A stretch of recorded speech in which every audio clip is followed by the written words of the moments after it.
We are the Guinea Pig Collective. All will be assimilated.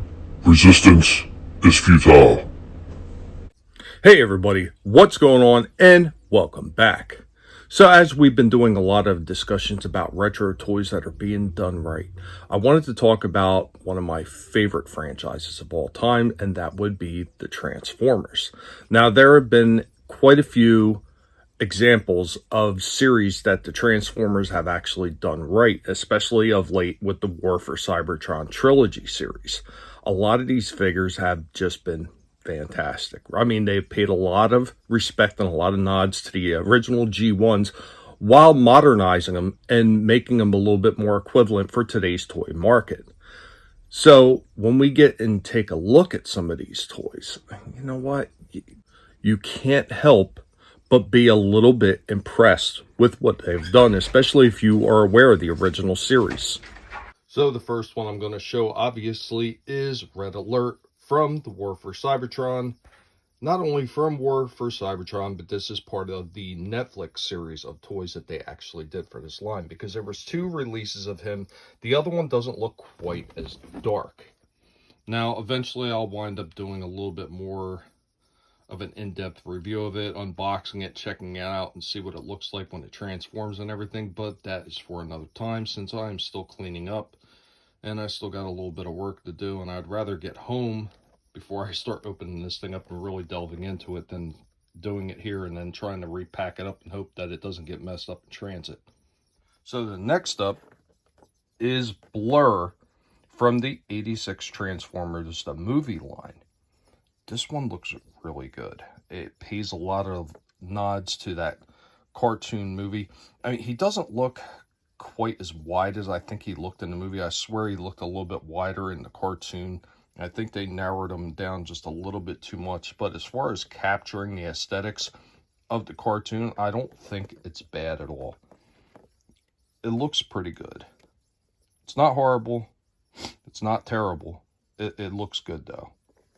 I have to see what this thing looks like once I get it home and get it out of the box and see how articulate it is, but it looks like it's going to be pretty good. And the last one, Jazz, also from the 86 Transformers, the movie line.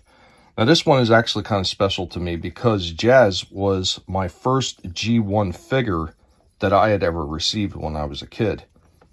It was the first one that my aunt had bought for me, and Jazz he has always held a special place for me because he was the first full-size Autobot that I ever got outside of course, the mini cars.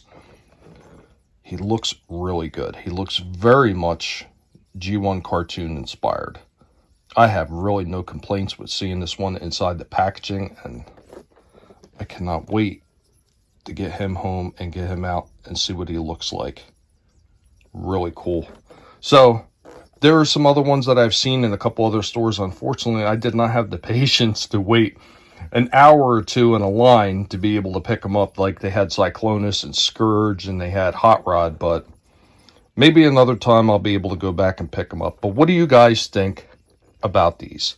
What did you think about the Netflix version of the War for Cybertron? A little bit more dark and a little bit more gritty than the original War for Cybertron series of toys that they come out in. What do you think of these 86 Transformers, the movie line toys?